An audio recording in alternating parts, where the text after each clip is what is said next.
Queridas amigas y amigos de la Fraternidad del Santo Nombre, lectores del blog El Santo Nombre, suscriptores del canal de YouTube y a todos quienes nos visualizan, que no conocemos, a través de cualquier otro medio. Es un gusto, es motivo de alegría comunicarnos, compartir nuestras impresiones sobre estos contenidos que tanto nos interesan.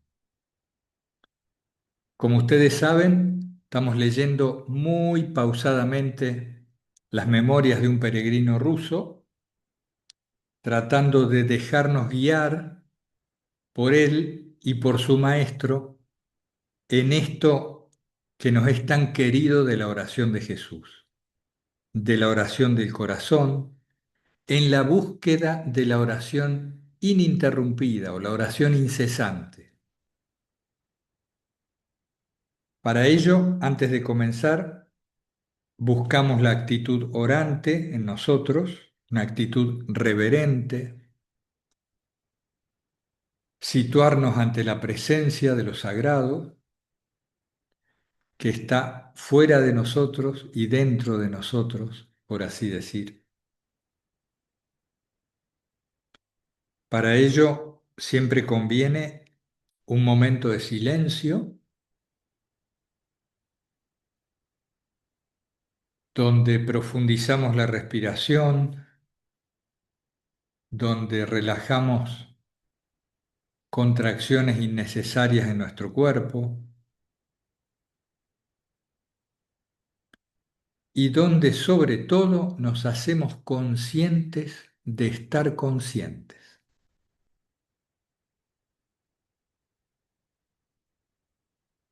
Y en esa actitud abrimos el espacio interior mediante el signo de la cruz.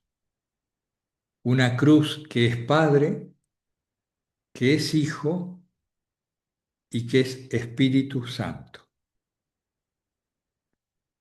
Un símbolo que une lo vertical con lo horizontal, lo celestial que desciende con lo terreno que asciende.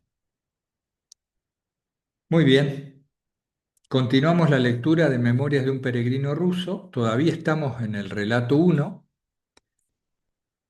Ha fallecido el starets del peregrino, él dice, me he quedado solo.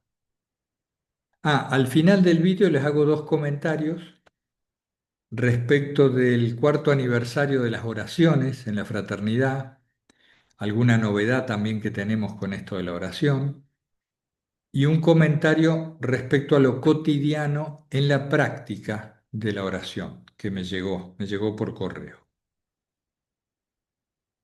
Entonces dice el peregrino, llorando me despedí de él, le agradecí la enseñanza que a mí, al miserable, le había dado y le rogué que me dejara como bendición su rosario con el que siempre rezaba. Y me quedé solo. Finalmente pasó el verano, terminó la cosecha en la chacra y ya no tuve dónde vivir. El campesino me despidió dándome 2 rublos por mi trabajo. Llenó mi bolsa de pan seco y nuevamente comencé a peregrinar de un lado a otro. Presten atención a esto.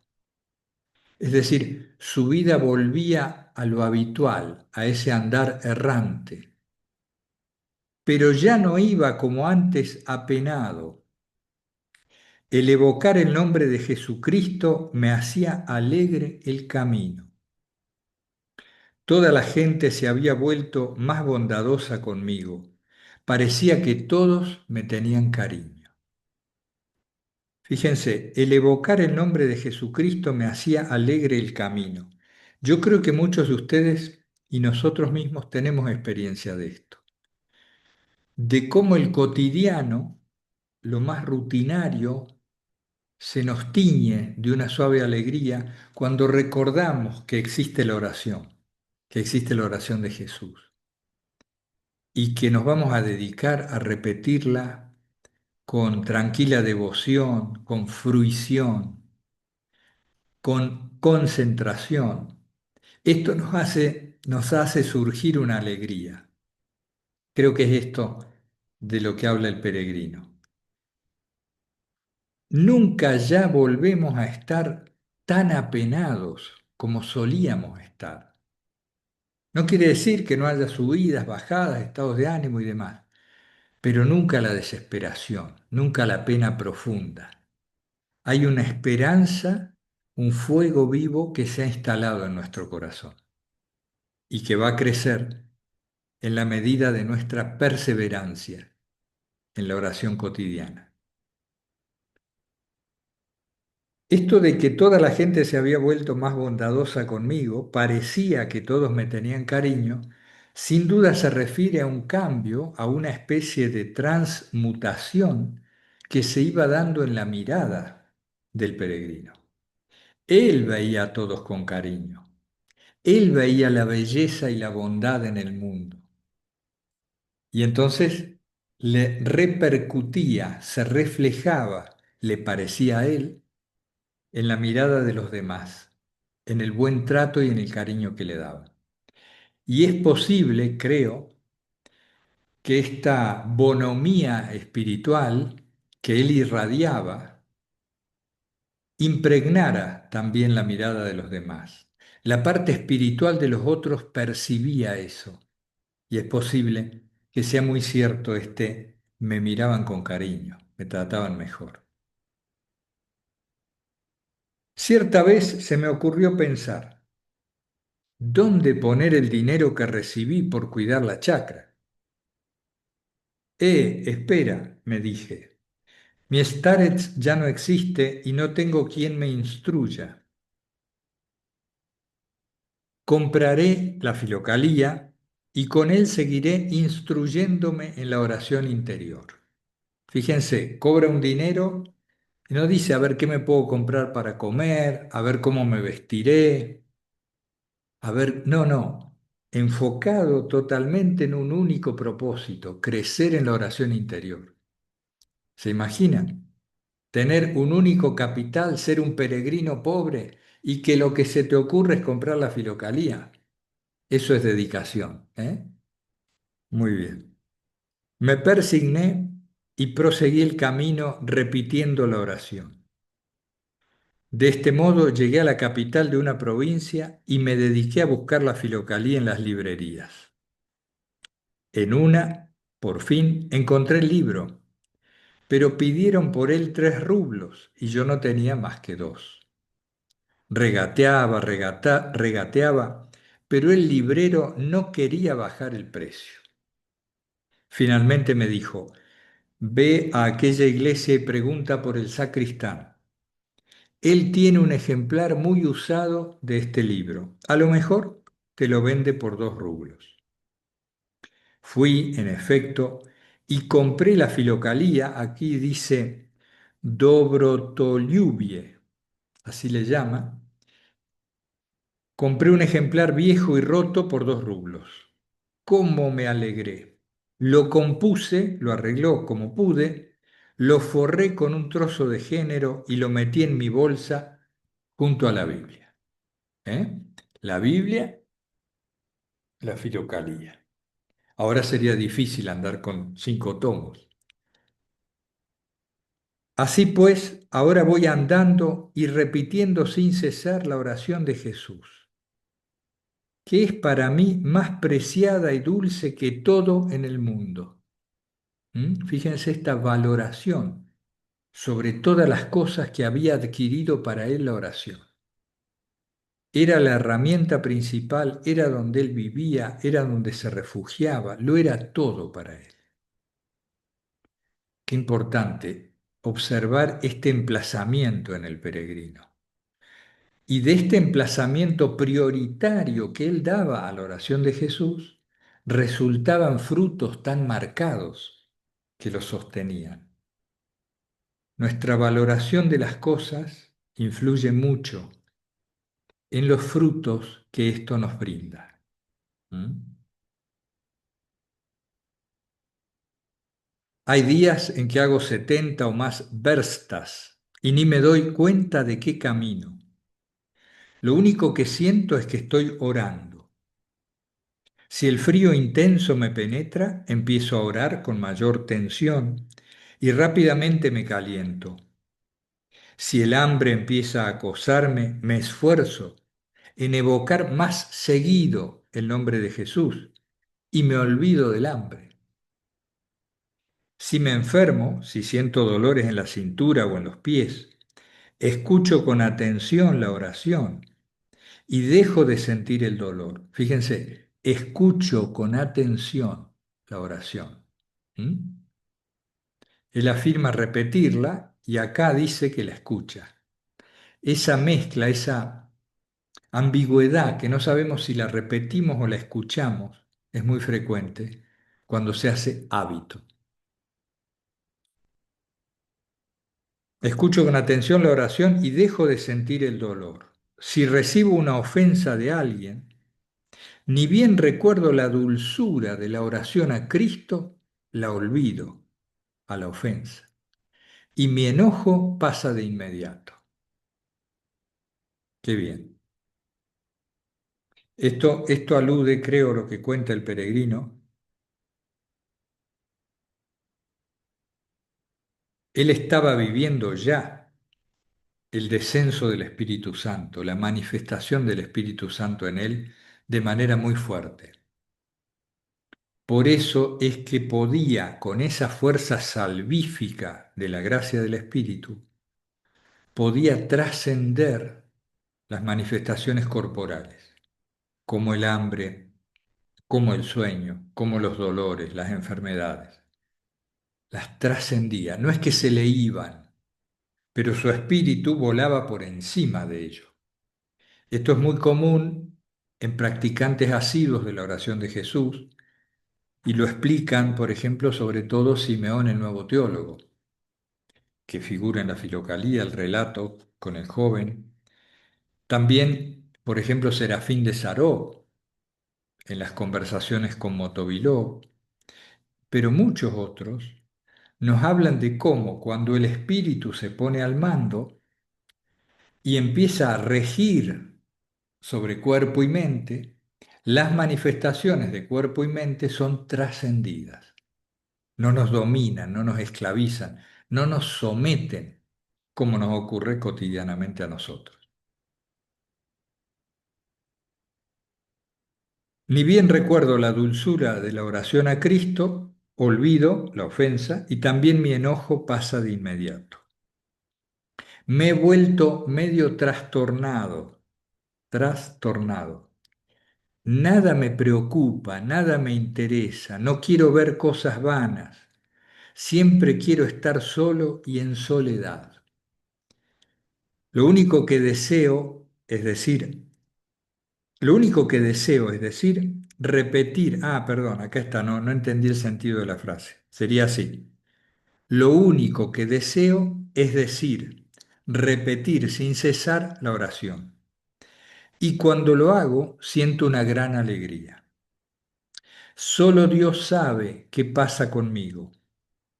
Claro, todo esto es sensorial, o como decía el difunto Staret, natural, y por haberla repetido tanto, por pura costumbre. Pero aún no me atrevo, por miserable, a estudiar y practicar la oración interior dentro del corazón. Espero la hora de la voluntad de Dios, confiado en las plegarias de mi difunto Staret. Así, pues, aunque no haya alcanzado la oración espiritual incesante que obra por sí misma dentro del corazón, sin embargo, gracias a Dios, ahora ya entiendo claramente qué significan las palabras del apóstol, orad sin cesar. Si no me equivoco, aquí termina la primera narración, el primer relato, porque el librito está todo, ¿ven? Las hojitas están viejitos, pero no, el número de páginas está bien. Ahí termina el primer relato. Esto que dice el peregrino, me he vuelto medio trastornado, ¿no? Trastornado, se dio la vuelta. Nada me preocupa, nada me interesa, no quiero ver cosas vanas, siempre quiero estar solo y en soledad. Me hace acordar a un comentario que escuché una vez de Francis Lucille, un matemático y físico francés, que después de conocer a Jean Klein y de tener ciertas experiencias altivas, ciertos insights, cierto despertar, se puso a divulgar esto que hoy es llamado de la no dualidad. Se puso a divulgar esta posibilidad de la permanente conciencia de nosotros mismos como parte del ser. ¿Mm? Pero sería irnos a otro tema. Pero Francis Lucille comenta en algún vídeo que se manifiesta un cierto desdén por todo lo que no tiene que ver con el ser, un cierto desdén por todo lo que no es el ser. Se refiere a que se va perdiendo interés en toda la temática, en todos los temas, las charlas, las cuestiones, que no tengan que ver con esto que nos consume, con este fuego, con este anhelo profundo de unión con Dios, con el todo, con el ser que es. Esto depende mucho de las etapas espirituales de cada persona. No hay que forzarse a nada, pero se va produciendo una simplificación de los intereses. La dispersión en la que habitualmente vivimos y a la que habitualmente nos impulsa con toda energía los medios de información, los medios de consumo, las redes sociales, ese impulso tan vehemente a que nos dispersemos todo el tiempo va cesando en nosotros. ¿Por qué? Porque nos damos cuenta, ¿se acuerdan? Que como nada de lo de afuera nos va a dar la plenitud que buscamos, tenemos cierto desdén.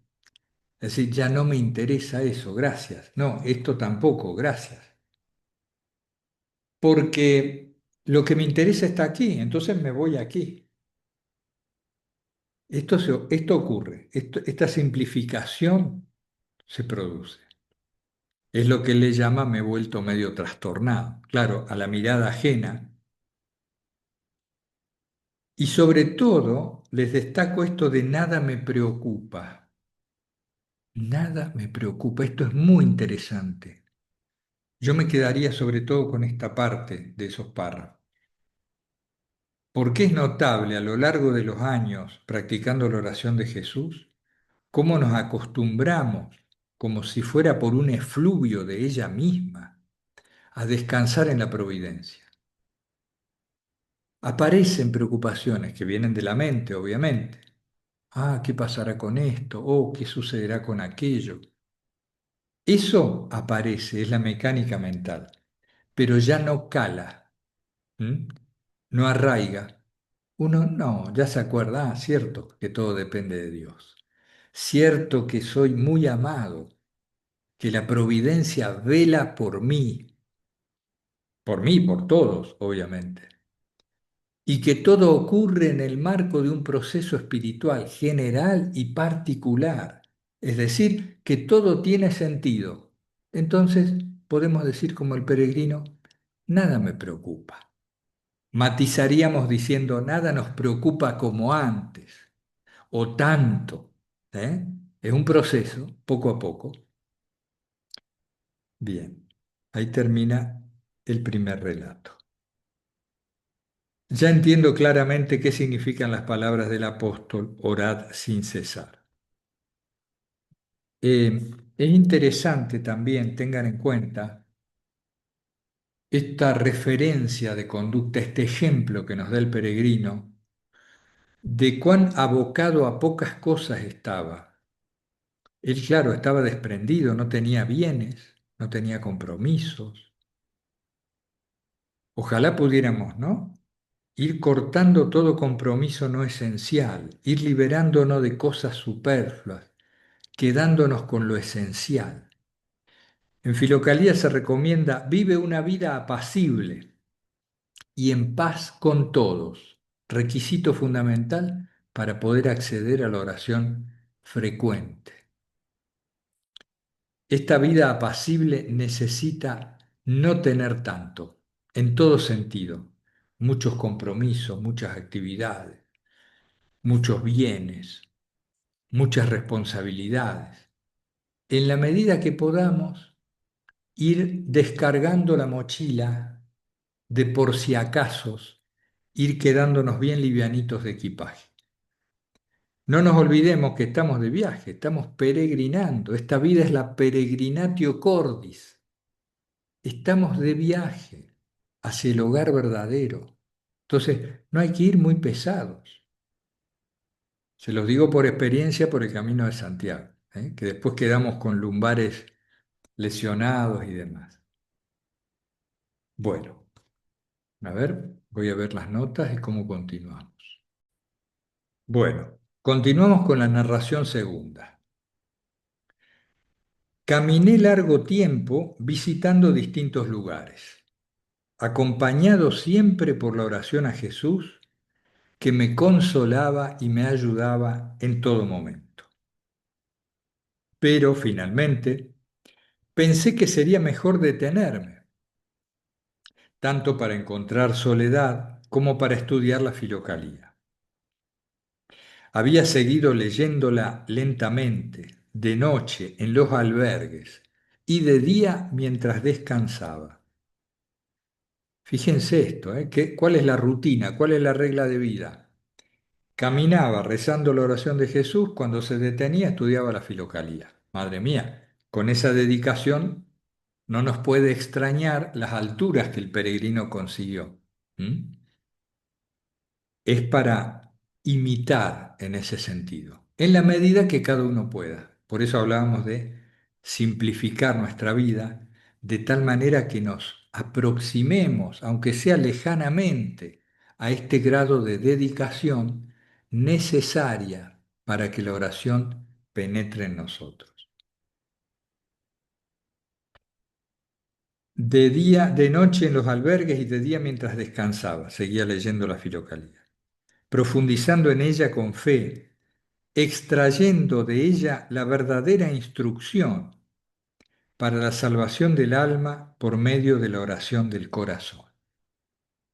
Mas, como no pude encontrar ningún trabajo que yo pudiera hacer, porque tengo el brazo izquierdo inutilizado desde mi infancia, ni un refugio permanente, como no puedo encontrar ni trabajo ni refugio, me dirigí a Siberia a fin de visitar a San Inocencio de Irkutsk, pensando que en esos bosques y estepas caminaría más solitario, en medio de un silencio mayor, y que allí me sería más cómodo entregarme a la oración y a la lectura.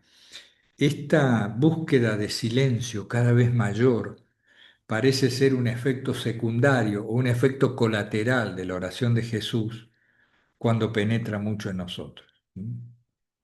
El silencio se hace muy necesario para poder escucharla con mayor intensidad. Es una etapa. Cuando arraiga fuerte, parece ser que por más que haya diálogos en la vida cotidiana o actividades normales, por así decir, la oración ya está ahí, pulsando continuamente como pulsa el corazón. Pero hay una etapa de arraigo donde el silencio y la soledad se hacen muy importantes. Esos bosques y estepas caminaría más solitario en medio de un silencio mayor y que allí me sería más cómodo entregarme a la oración y a la lectura. Y así caminaba orando sin cesar. Por fin, al poco tiempo, sentí que la oración misma, atendamos esta parte, sentí que la oración misma comenzaba a penetrar en mi corazón. O sea, que con cada latido pronunciaba en su interior las palabras: Señor Jesucristo, ten piedad de mí. con cada latido. A mí me explicaron, se me explicó, ¿no? Que incluso para prepararse a esto, en momentos de gran concentración y silencio, uno puede atender a los latidos del corazón. Esta es una práctica muy eficaz y no tienen por qué practicarla ustedes, cada uno según lo que prefiera, ¿no? Pero entonces se atendía a la senestesia, a la parte de las sensaciones internas del cuerpo, y se escuchaba el corazón latir, la diástole y la sístole, la diástole y la sístole. Y entonces se puede seguir un cierto Señor Jesucristo, Señor Jesucristo. Cuando esto se hace un tiempito, produce una gran interiorización y brota una alegría indecible de esta sola escucha de la oración en el corazón. Nosotros, por supuesto, tenemos apenas pequeñísimos vislumbres de esto, que ustedes también, pero es una muy buena referencia que nos da el peregrino. Dejé de orar con los labios y me dediqué a escuchar atentamente lo que mi corazón decía. Recordé que mi difunto Starets me había contado lo agradable que era. Luego sentí un dolor fino y leve en el corazón, y en mi mente un amor tal a Jesucristo que si entonces lo hubiera visto me habría arrojado a sus pies para no soltarlos nunca, besándolos dulcemente, llorando, agradeciéndole a Él, que en su amor y misericordia, solo con su nombre, me había enviado semejante consuelo, a mí, a esta indigna y pecadora criatura suya. Ahí nos está contando los efluvios de su devoción tan acendrada, tan fuerte a Jesucristo, que lo sumergen en esta dulzura. Pero a la vez tengamos en cuenta como referencia también la humildad, que a nosotros nos espanta un poco decir, oye, no te trates tan mal, ¿no? Que esta indigna y pecadora criatura suya, no te trates tan mal, qué sé yo. Pero fíjate que es esta humildad, esta clara conciencia de su condición caída, esta clara conciencia de su condición caída, la que le facilita tanto la oración. Porque la humildad que tiene el peregrino no le permite que el intelecto, la soberbia mental, el orgullo, etcétera, le jueguen tanta mala pasada como a nosotros, que enseguida empezamos con dudas, con consideraciones y muchos conceptos de acá, que a ver la teología de allá, que esto... No, no, no, no. El peregrino, mira, yo soy un miserable y lo único que quiero es la paz del corazón. No quiere otras cosas. Entonces, claro, está enfocadísimo. ¿Mm? Bueno, al menos así lo vemos nosotros. Más tarde, llenó mi corazón no sé qué calor bienhechor que se expandía por todo mi pecho. Esto me llevó a leer la Filocalía con una atención especial, tanto para controlar mis sensaciones como para seguir la práctica de la oración interior. Porque temía, sin este control, caer en tentación y confundir fenómenos naturales con la gracia, enorgulleciéndome por haber aprendido tan rápidamente la oración interior contra lo que el difunto Starets me había prevenido especialmente, el orgullo, ¿no? Que no se creyera, como se le produjo tan rápido que no se creyera él la gran cosa, ¿sí? El gran orante. Desde entonces caminaba preferentemente de noche y pasaba casi todo el día leyendo la Filocalía, sentado en algún bosque, bajo los árboles. Ah, cuántas cosas nuevas, cuánta sabiduría antes desconocida me revelaba esta lectura. Esforzándome en ella, me embargaba tal dulzura, esforzándose en la lectura, en la comprensión de la lectura. Les digo que es cierto, Filocalía Si no te interesan mucho estos temas y no la lees tranquilito y profundizando, pues es un lenguaje que ¿qué es esto, no? Es extraño, es arcaico, puede resultar extraño. Si la atiendes y la lees con tranquilidad y profundizas, coincidimos con lo que dice aquí el peregrino, que nos embargaba tal dulzura como nunca antes hubiera podido imaginar, de solo ejercitar la lectura con atención de estas cosas. Por cierto, que algunos pasajes resultaban incomprensibles para mí, pobre inteligencia, pero los efectos de la oración del corazón me aclaraban lo que no había entendido. Esto es muy, muy cierto. Nosotros estamos acostumbrados a entender o a comprender desde el intelecto hacia abajo. Esta es la vía inversa. Desde el corazón iluminamos el intelecto. Para eso el corazón tiene que estar muy vivo, consciente y encendido de amor por Dios. Esto nos da un conocimiento intelectual como si hubiéramos estudiado el tema. ¿Mm? Es una universidad de matriculación muy rápida y barata, La Paz del Corazón, ir ahí. Y esto nos ilumina mucho, aclara la mente. La mente se aclara gracias al efluvio de la oración del corazón. Mm, por cierto que algunos pasajes resultaban incomprensibles para mi pobre inteligencia, pero los efectos de la oración del corazón me aclaraban lo que no había entendido, como intuiciones, ¿no? Además, de vez en cuando, aparecía en mis sueños el difunto Starets, que me explicaba muchas cosas y sobre todo inclinaba constantemente mi alma a la humildad.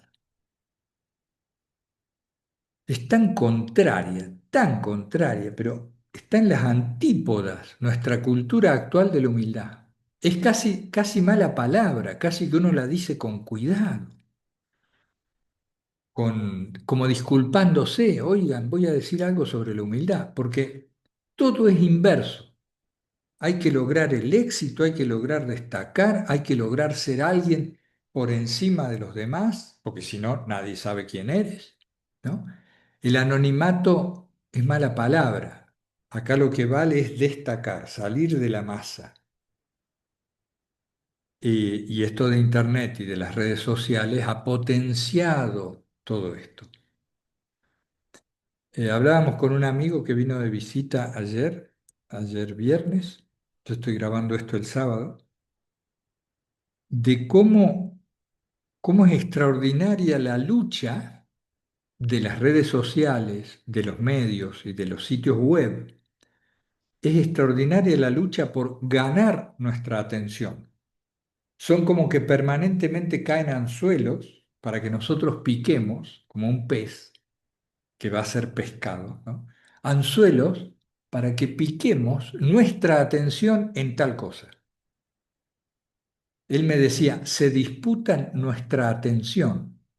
Y charlábamos, claro, pero ¿para qué quieren nuestra atención? Para algo muy simple, para que compremos más, simplemente. No hay otro tipo de ulterioridad. Ellos quieren dinero. El poder que da el dinero sin fin es la avaricia sin límites.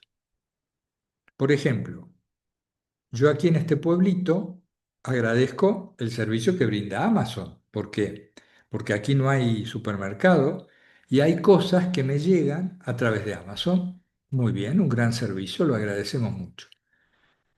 Pero efectuada cualquier compra, inmediatamente escucho alguna alarma en el teléfono y es Amazon que me ofrece, ¿eh? ¿Te has fijado? ¿No quisieras comprar esto también? ¿No quieres repetir aquella compra? Oye, explora, estímulo, estímulo. Si estás desatento, compras todo el tiempo. Y he conocido una persona con la cual tuve oportunidad de convivir en estas casas que alquilaban, estas habitaciones compartidas, que a mí me espantaba que era permanentemente compraba cosas, llegaba el timbre, sonaba cada rato con cajas para esta persona. De esto, de lo otro y de lo de más allá. Es una adicción que se produce. Bueno, esto resulta de la atención abducida, la atención cooptada, dominada por los medios, que nos llevan en la única dirección en la cual ellos van. Consume más, compra más. Cualquier cosa, da lo mismo. Que mires un sitio web porque eso aumenta las visitas, que compres con dinero, que des un me gusta. Todo es para producir acciones en nosotros. Esta es la cultura en que vivimos y es una cultura contraria a la humildad. Por eso, fíjense, las redes sociales, ¿qué es lo que tienden? ¿A qué es a lo que tienden? A destacar a la persona. Entonces, ¿cuántos me gusta obtienes? Sácate muchas selfies mostrándote a ti mismo. Destácate a ti mismo. Es una locura absoluta. Es el dominio del orgullo, de la vanagloria, de la vanidad. ¿En qué sentido? De lo que es vano, de lo que no vale nada. No vale nada. La más bella de las bellezas pasa en poquitos años, ¿m? Como flor del campo que se seca al sol. Bueno, me engrano con estas cosas, pero es muy importante. También charlábamos darnos cuenta en qué medio estamos viviendo, en qué medio.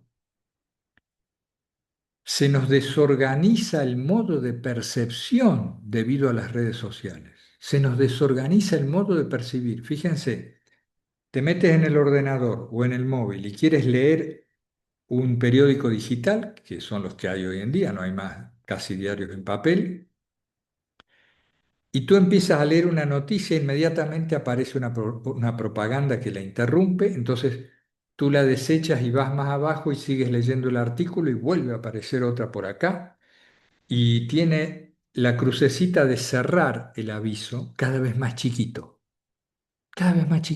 de manera que tú te veas obligado a ver la publicidad y buscar dónde cerrarla, pero ya la comiste, ya la tragaste. Y entonces vamos leyendo entrecortadamente, entrecortado, la percepción se entrecorta, se fragmenta, se puntualiza. De veras que estamos siendo robotizados, robotizados. No por una conspiración de una mesa de señores ocultos y secretos, sino simplemente por una avaricia automática y mecánica de las grandes corporaciones que lo único que buscan es facturar, hacer más dinero. Y estos medios tecnológicos como la inteligencia artificial, mal usada, producen esta robotización de la compra. Bueno, hasta ahí llego, si no, no paro más. Inclinaba constantemente mi alma a la humildad. Pasé más de 2 meses así, en este deleitoso estado. Iba casi siempre por los bosques, marchando por los caminos que unen las aldeas entre sí. Cuando llegaba a alguna parte, pedía que llenaran con pan seco mi bolsa y que me dieran un puñado de sal. Sal que es necesaria para el organismo, un mínimo de sodio, ¿no? Echaba yo mismo agua a mi burachoc y otra vez a caminar unas 100 verstas. Lo voy a interrumpir acá porque ya viene un relato dentro del relato que cambia bastante y para no alargarnos tanto. Fíjense que pocas necesidades, un poco de pan seco, un poco de sal y agua. Muy al estilo de la vida sicasta de los primeros siglos del cristianismo, que vivían mucho a pan y agua y a unas poquitas necesidades. No estamos sugiriendo acá ninguna desvitaminización, ni comer esto, sino tomar conciencia de que si viviéramos un poco menos de superfluidades y más con lo necesario, esto nos facilitaría mucho la tarea de concentración y de interiorización. un poquito menos de tantas cosas para satisfacernos, sino satisfacernos con lo esencial, con lo necesario para la salud del cuerpo, para el bienestar general. Esta simplificación ayuda mucho a la oración interior. Andamos menos ocupados en tantas cosas. Bien, entonces marcamos acá que llegamos a esta parte del segundo relato. ¿Qué otros comentarios les quería hacer muy brevemente, si puedo?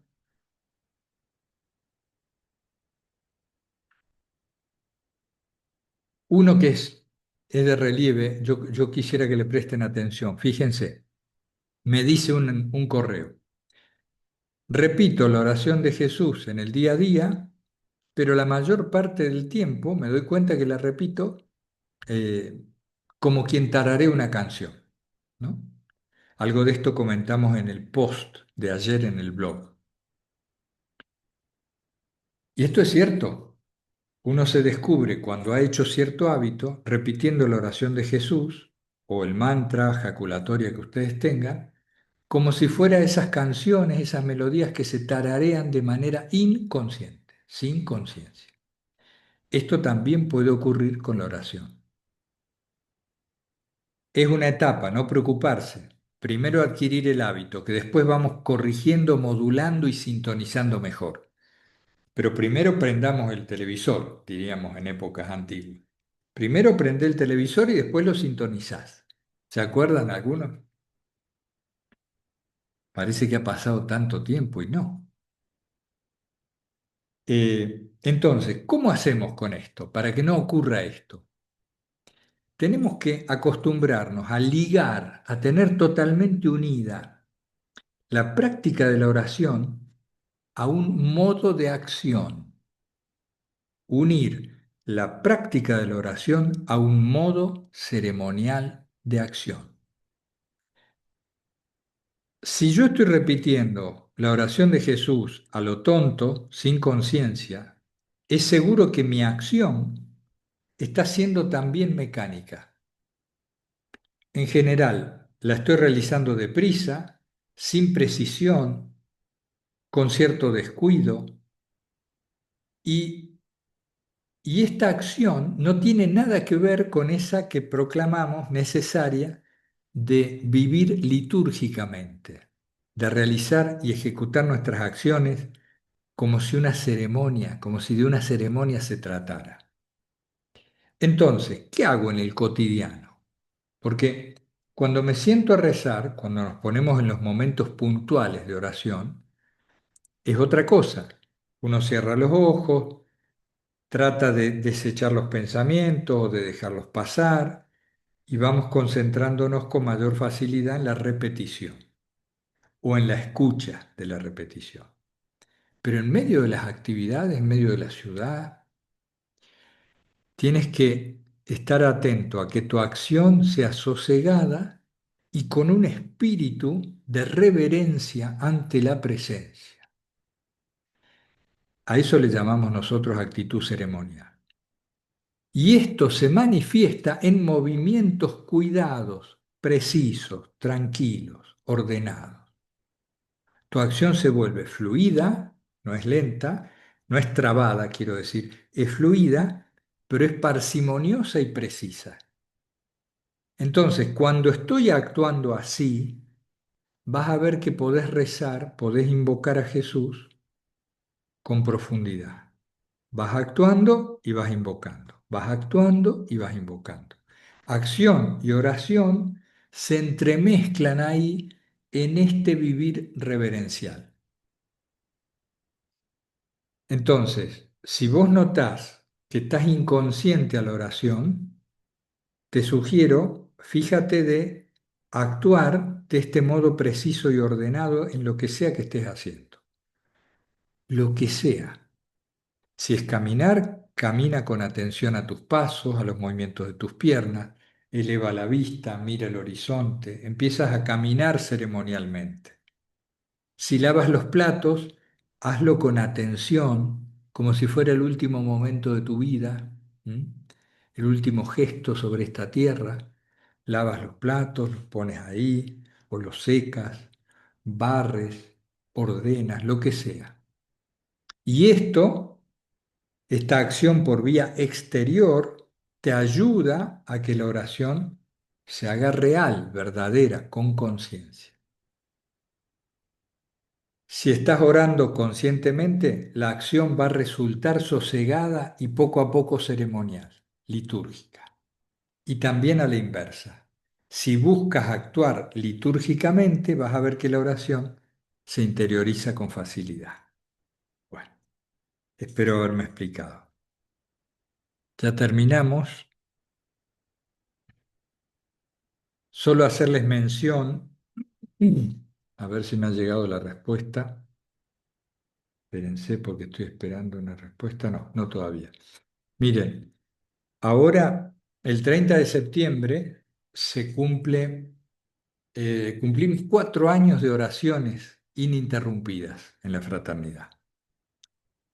Hemos puesto ese 30 de septiembre, que fue la primera oración transmitida en YouTube en vivo, éramos unos poquitos, como fecha de, por decir así, de inauguración, de fundación de la fraternidad. En realidad, esta etapa, esta última etapa del blog y después de la fraternidad, empezó el 24 de septiembre del 2019. Me avisó YouTube de esto, que me dice, se han cumplido 6 años de tu canal en YouTube. Nosotros ni idea.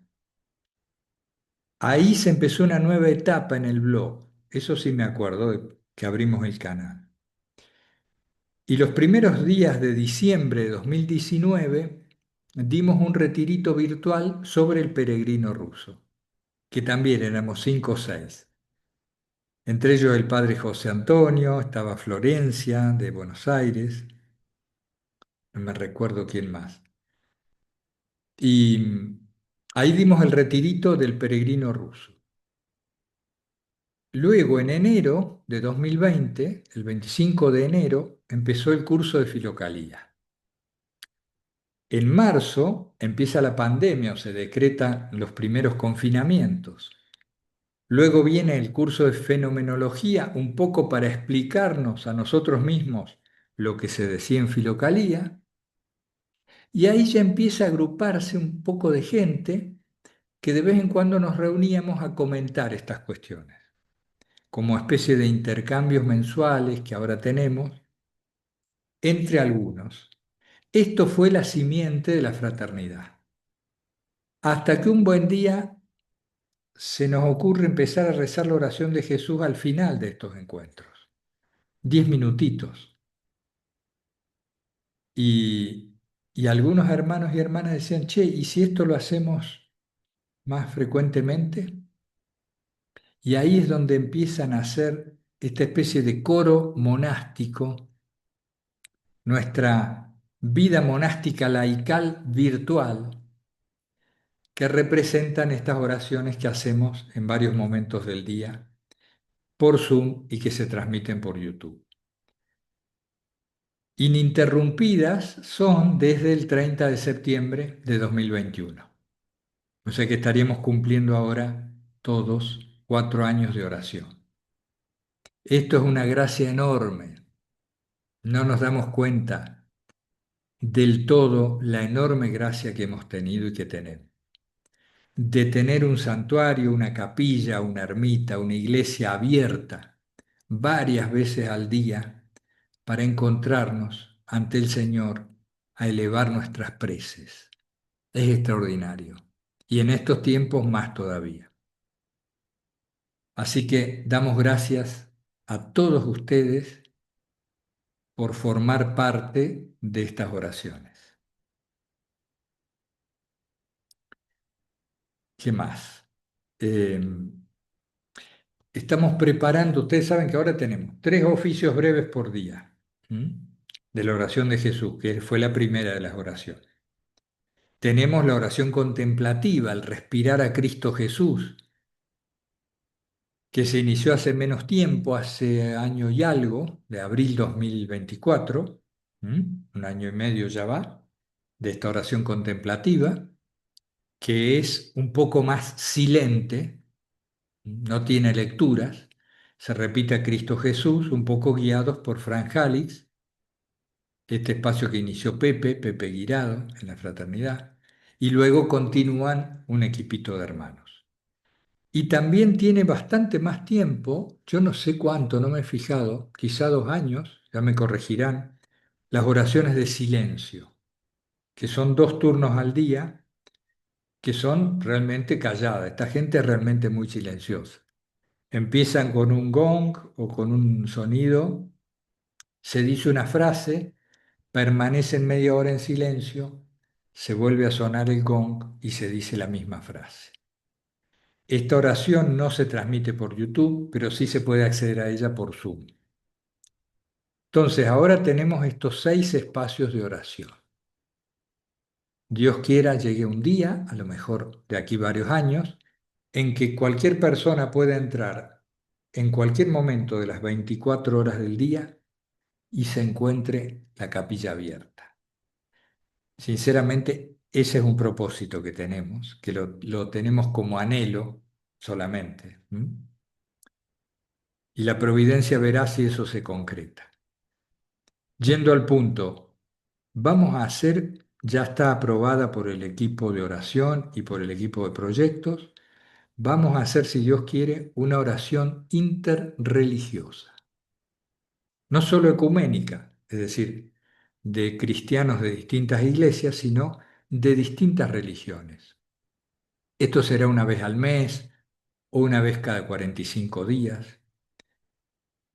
Creemos, ¿por qué hacemos esto? Porque creemos, esto fue una idea, ya vamos a decir de dónde apareció la idea, ¿no? Que el Espíritu va soplando por todas partes, de una hermana de la fraternidad. Esto es necesario en los tiempos actuales más que nunca. Ustedes vieron la intolerancia, la violencia, las guerras y, y la especie de demencia que se está manifestando en nuestra época actual a nivel de los gobiernos, a nivel de la gente, en todos los órdenes. Hay una fuerte corriente demencial, locura absoluta, que nos va a llevar, lamento que así sea, ojalá me equivoque, nos va a llevar a situaciones de bastante dolor y bastante más catastróficas de las que hoy en día vivimos. Esto servirá para que cambiemos. La pandemia no sirvió, pues bien, necesitaremos otro zapallazo más fuerte para convertir nuestra vida. También ayer hablábamos de esto, ¿no? Sí, a ver, ¿cuándo tú te has corregido en tu vida? Pues cuando no te quedó alternativa, tenías que asumir tu fracaso. ¿Cuándo deja de fumar el abuelo que fuma empedernidamente 60 cigarrillos al día? Cuando el médico le dice, tienes cáncer, deja de fumar o te mueres ya. El abuelo deja de fumar. Es decir, se necesita un zapallazo cuando somos duros de cesera, tenemos el corazón de piedra y no nos transformamos. La situación viene a imponernos el cambio. Entonces, como especie humana, es muy probable que pasemos momentos más aciagos y más duros de los actuales porque necesitamos convertirnos. Cuando hablo de convertirnos, no hablo de a esta o a aquella religión, hablo de una conversión de vida que implique volver a ser seres humanos y no depredadores como somos ahora, no esta locura que estamos viviendo. Entonces es muy posible que no suceda por el solo efecto del proceso que vamos llevando una cosa fuerte a nivel humano, ¿no? No sabemos por dónde se dará. Hay que estar fuertes espiritualmente y nosotros convertirnos en nuestra propia vida. Esa es nuestra tarea. No podemos influir de otra manera. Entonces, como fraternidad, queremos hacer un pequeñísimo aporte a la tolerancia y a la convivencia, en sentido opuesto a lo que ocurre hoy en día. Hay iniciativas de estas, por supuesto, queremos agregar una oración interreligiosa. Quisiéramos entrar al Zoom, transmitir por YouTube y que hubiera un hermano de una religión, otro de otra, otro de otra, otro de otra, cristianos, no cristianos, de diferentes religiones, haciendo una oración muy silenciosa, será muy silenciosa, con pequeñas intervenciones, nos imaginamos pequeñas frases que diga el hermano de tal religión, pasan unos minutos de silencio, otra frase que dice una hermana de tal otra religión, para finalmente terminar con alguna brevísima lectura de tipo universal. Esto ojalá se dé, estamos trabajando en ello, creemos que puede ser nuestro pequeño aporte como Fraternidad del Santo Nombre a la paz y a la unión de la familia humana. Que así sea. Les mando un abrazo fraterno a todos, invocando de ser posible sin cesar el santo nombre de Jesús. Hasta pronto.